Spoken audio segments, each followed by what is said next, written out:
അവിടുത്തെ second ഇയറത്തെ അധ്യാപകരാണ്. Mechanical ഡിപ്പാർട്ട്മെൻറ്റിലെ 10-ൽ കൂടുതൽ അധ്യാപകരുണ്ടായിരുന്നു. അപ്പോൾ ഞങ്ങൾ 8 പേരെ ഓരോരുത്തരെയായിട്ട് നിലത്തിട്ട് ചവിട്ടി കൂട്ടുകയും പട്ടിക എടുത്ത് അടിക്കുക അങ്ങനെയൊക്കെയാണ് ചെയ്തത്. ബെൽറ്റ് കൊണ്ട്. അത് ഫസ്റ്റ് ഞങ്ങൾ കോളേജിൽ എക്സ്പോ നടക്കുകയാണ്. അപ്പോൾ കുറച്ച് ലേറ്റായിന് കോളേജിലേക്ക് ഇറങ്ങാൻ.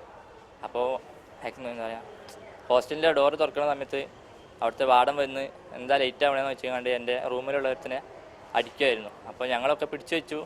അങ്ങനെ പിള്ളേരൊക്കെ കൂടി ഒന്ന് കൂവി വിളിച്ചു. അങ്ങനെയൊക്കെ അത് ഒഴിവാക്കി വിട്ടു. പിന്നെ അങ്ങനെ ഞങ്ങൾ കോളേജിലേക്ക് പോയതിനു ശേഷം ഇവരവിടെ പിടിച്ചു വെച്ചിരിക്കുകയായിരുന്നു. അങ്ങനെ ഞങ്ങൾ എല്ലാവരും തിരിച്ചു വന്ന് നോക്കുമ്പോൾ ഓരോരുത്തരെ വെച്ച് ഇങ്ങനെ ചോദ്യങ്ങൾ ചോദിക്കുന്നുണ്ട്. അങ്ങനെ ഞങ്ങൾ 5-8 പേരെ എൻ്റെ റൂമിലും അതിനകത്ത് അടുത്തുള്ള 2 റൂമിലെയും പിള്ളേരാണ്. എൻ്റെ റൂമിൽ വെച്ചാണ് അടി ഉണ്ടായത്. അതുകൊണ്ട് എൻ്റെ റൂമിലത്തെ പിള്ളേരെയും അടുത്തുള്ള 2 റൂമിലെ പിള്ളേരെയും എന്താ പറയുക മാറ്റി നിർത്തി. അങ്ങനെ ഞങ്ങൾ 8 പേരുണ്ടായിരുന്നു. ഞങ്ങളെ മർദ്ദിക്കുകയായിരുന്നു. റൂമിലിട്ട് പുറത്ത് ബെൽറ്റ് കൊണ്ടും അത് എൻ്റെ ഒപ്പമുള്ള പട്ടികയൊക്കെ ഉപയോഗിച്ചാണ് അടിച്ചത്. അതെ, അത് ജസ്റ്റ്